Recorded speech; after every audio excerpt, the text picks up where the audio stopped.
Olá! Neste vídeo e no próximo teremos comunhão sobre o tema Absorvidos pela Vida, Constrangidos pelo Amor e uma Nova Criatura, que é o título da semana 4 da série Contemplando Deus do Alimento Diário. O ministro da Nova Aliança deve tomar a palavra de Deus como um viver, não como um mero conhecimento. Ou seja, não deve contentar-se somente em ouvi-la, mas deve desejar ardentemente praticar a palavra ouvida e ter íntima comunhão com o Senhor. Na presença de Deus, ele se aprofunda na revelação das Escrituras, cava até encontrar a rocha, sendo assim edificado. E porque está firmado em Cristo, o ministro é capaz de suportar as provações, ventos, chuvas e tempestades. Limitar-se ao conhecimento transmite a falsa sensação de segurança. Um exemplo dessa situação está registrado em Apocalipse 3, 17 a 18, em que os laodicenses diziam estar ricos e abastados, mal sabendo que eram infelizes, miseráveis, pobres, cegos e nus. O conselho para a igreja em Laodiceia foi que comprasse do Senhor ouro, vestes e colírio. Isso significa que, para tomarmos a palavra de Deus com profundidade, devemos pagar um preço, a fim de que ela se torne realidade em nosso viver. Caso contrário, permanecerá como letra, que mata, conforme 2 Coríntios 3,6. Conhecer sem poder viver é um tormento, mas louvamos o Senhor, pois estamos no ministério da Nova Aliança, o ministério do Espírito, o qual nos capacita a viver a palavra de Deus. Ó Senhor Jesus! Devemos também ter cuidado para não transformar o conhecimento da palavra em nossa própria verdade, pois assim colocaremos um véu entre nós e o Senhor, impedindo-nos de vê-lo e desfrutá-lo. O caminho é nos converter para Ele, para o véu ser retirado e em nosso espírito contemplá-lo face a face e sermos transformados de glória em glória na sua própria imagem. O inimigo tentará cegar nosso entendimento para não vermos a luz do Evangelho da glória de Cristo, mas Deus quer resplandecer. Vejamos 2 Coríntios 4,6 que diz: porque Deus que disse, das trevas resplandecerá a luz, Ele mesmo resplandeceu em nosso coração para a iluminação do conhecimento da glória de Deus na face de Cristo. Isso significa manter comunhão com o Senhor, permanecer em sua presença contemplando sua face.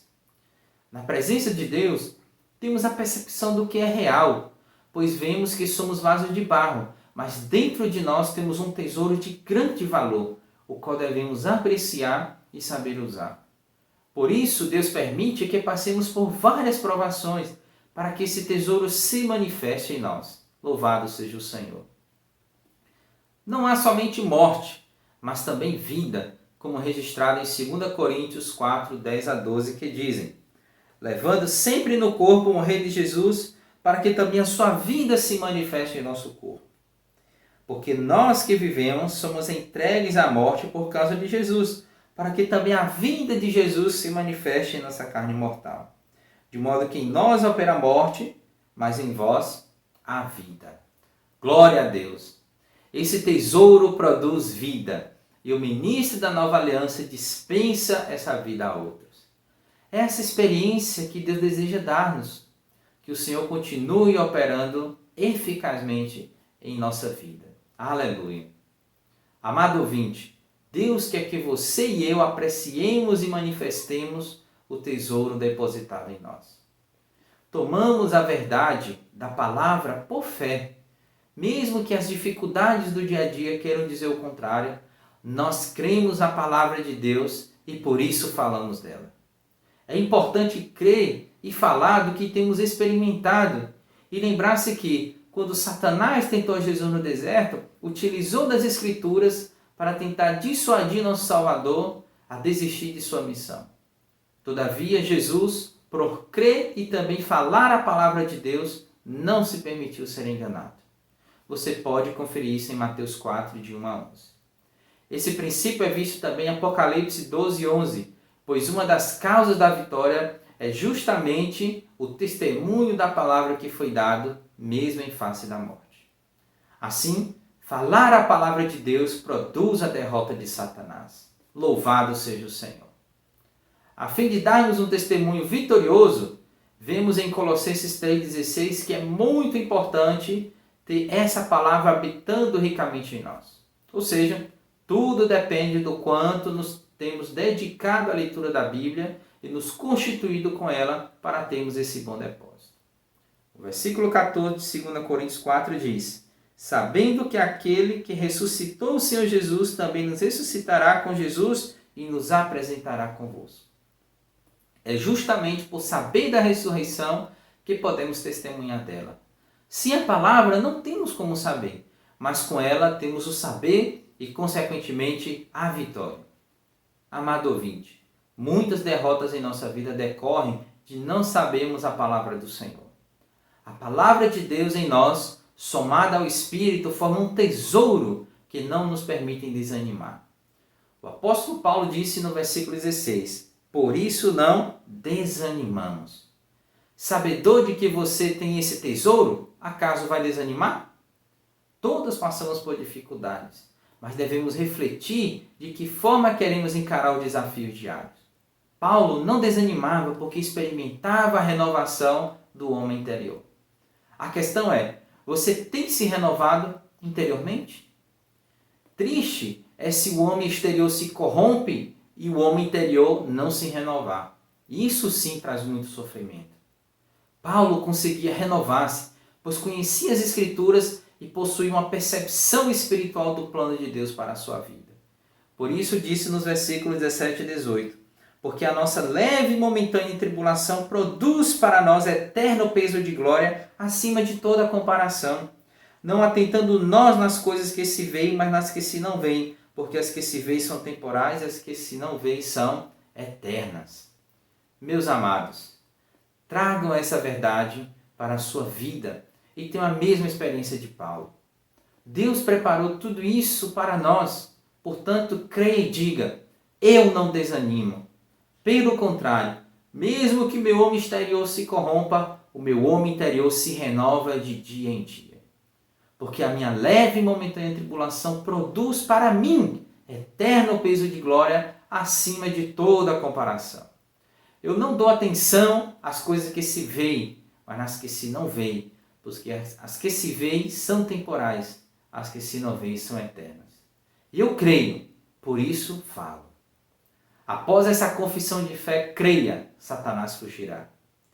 Vemos então como é libertador e praticar a palavra de Deus, pois ela é fonte de vitória e esperança em nossa vida. Quando olhamos para o corpo humano, parece limitado e frágil. A Bíblia, no entanto, explica-nos que o corpo é uma habitação temporária e que Deus tem preparado uma nova morada para nós. Isso está em 2 Coríntios 5:1.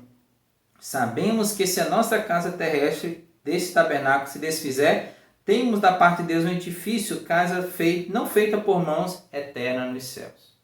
Preste atenção, esse versículo começa com sabemos. E como saber? Lendo a Bíblia. Satanás não quer que leiamos a Bíblia, pois intenta encher-nos de enganos, já que é o pai da mentira. Daqui por diante, se o inimigo tentar enganar-nos, vamos falar, sabemos. Não adianta mentir para nós, pois sabemos a palavra de Deus. Desse modo, à luz do versículo acima, sabemos que o nosso corpo é uma morada provisória, uma tenda que se desfará, mas Deus preparou um edifício não feito por mãos humanas nos céus. Isso está em harmonia com o conteúdo das mensagens contidas em vídeos anteriores, pois vimos que o plano de Deus é que sejamos inseridos nele. Que revelação maravilhosa! Aguardamos o cumprimento da palavra de Deus, 2 Coríntios capítulo 2:5, para sermos então revestidos da habitação celestial e todos os dias devemos aspirar pelo que é celestial. O versículo 4 diz: pois na verdade os que estamos nesse tabernáculo gememos angustiados, não queremos ser despidos, mas revestidos para que o mortal seja absorvido pela vida. Nosso corpo, o tabernáculo provisório, funciona como uma âncora, deixando-nos presos a essa terra, motivo pelo qual experimentamos restrições, fraquezas e necessidades. Apesar disso, temos consciência da obra planejada por Deus de nos inserir no Pai.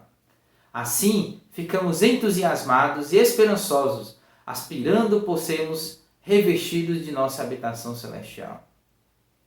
Amado ouvinte, não é maravilhoso saber que temos uma habitação preparada para nós no futuro? Assim, quando o irmão se despe desse tabernáculo, de acordo com o versículo 3, Deus lhe dará um edifício celestial. No final do versículo 4, está escrito que o mortal seja absorvido pela vida. Aqui há algo tremendo. Sabemos que tudo que é mortal é igualmente passageiro, mas no plano de Deus, o mortal é absorvido pela vida. Isso precisa ser um forte anelo em nosso espírito, especialmente nesse período de pandemia onde tantas pessoas já não estão mais entre nós. Essa é a visão do Evangelho da glória de Deus. Um dia seremos revestidos de glória e estaremos em Deus, o qual será nosso edifício celestial. O versículo 5 continua: foi o próprio Deus que nos preparou para isso, outorgando-nos o penhor do Espírito. Assim, Deus hoje pergunta: você deseja ganhar o que preparei para você? Que possamos anelar fortemente o cumprimento do plano de Deus em nossa vida. Aleluia! Ainda no versículo 5 temos a expressão outorgando-nos o penhor do Espírito, significando que o Espírito que nos foi dado é nossa garantia de sermos transformados. Por isso, temos de aprender a usar o Espírito, pois quanto mais usamos, mais somos transformados. E esse trabalhar do Espírito em nós produz crescimento e maturidade, sendo esta a razão que Satanás não quer que usemos o Espírito. O Senhor nos deu um Espírito 7 vezes intensificado para podermos enfrentar um mundo que está cada vez pior. Sabia que podemos avaliar se usamos ou não o Espírito de acordo com o nosso comportamento? É isso mesmo. Quando usamos o Espírito, ficamos entusiasmados e alegres, como crianças que não param quietas, pois estão cheias de energia. Devemos perguntar-nos como está nosso viver diante de Deus. Ora, ninguém precisa falar para a criança para que brinque, que se movimente, pois é algo natural e espontâneo. E quanto a nós? Temos sido espontâneos, alegres, vivos e cheios de energia ao usar o Espírito? Portanto, amado ouvinte, precisamos usar o Espírito e não ficar parado nas reuniões da igreja, no serviço do Senhor, na pregação do Evangelho, na oração. Sejamos como crianças, cheias de energia, pois Deus nos outorgou o Espírito para sermos ativos e alegres. Os pais que estão em casa tendo que acompanhar seus filhos nas aulas online têm ideia do que é lidar com pessoas com energia, alegres e ativas. Se reuníssemos 10 crianças, elas não ficariam paradas e sentadas. Mas se reuníssemos 10 irmãos que receberam o Espírito 7 vezes intensificado, como se comportariam? Uma coisa é certa, não seria normal ficarmos sentados olhando para cima, aparentando estar doentes. Do mesmo modo que não é necessário falar com a criança para brincar, o normal é não precisar que alguém nos ordene a usar o Espírito. Amado ouvinte, saiba que as promessas de Deus se cumprirão em nossa vida, sendo o Espírito nosso penhor e garantia. É o que lemos em 2 Coríntios 1, 22, que também nos selou e nos deu o penhor do Espírito em nosso coração. Do mesmo modo, em Efésios 1, do 13 a 14, fomos selados com o Santo Espírito da promessa, o qual é o penhor da nossa herança até o resgate da sua propriedade em louvor da sua glória. Aleluia! Nós herdaremos a Deus e teremos um corpo glorificado, sendo o Espírito a garantia de que tudo isso ocorrerá. E devemos lembrar que foi o próprio Deus que nos preparou para isso, outorgando-nos o penhor do Espírito. Os versículos 6 a 8 de 2 Coríntios dizem: temos, portanto, sempre bom ânimo, sabendo que, enquanto no corpo estamos ausentes no Senhor, pois visto que andamos por fé e não pelo que vemos. Entretanto, estamos em plena confiança, preferindo deixar o corpo e habitar com o Senhor. Nessas passagens da Bíblia, vemos uma atitude positiva, de bom ânimo, fé e plena confiança. Assim, também deve ser nosso viver diante do que Deus preparou e garantiu por meio do Espírito. Jesus é o nosso Senhor. Vamos encerrando por aqui esta primeira parte da mensagem e daremos continuidade no próximo vídeo. Lembre-se de deixar o seu comentário, seu like e compartilhar esse conteúdo com seus conhecidos. Caso ainda não seja inscrito no canal, se inscreva e ative as notificações para você ficar sabendo quando novos vídeos forem lançados. Fica com Deus e abraço.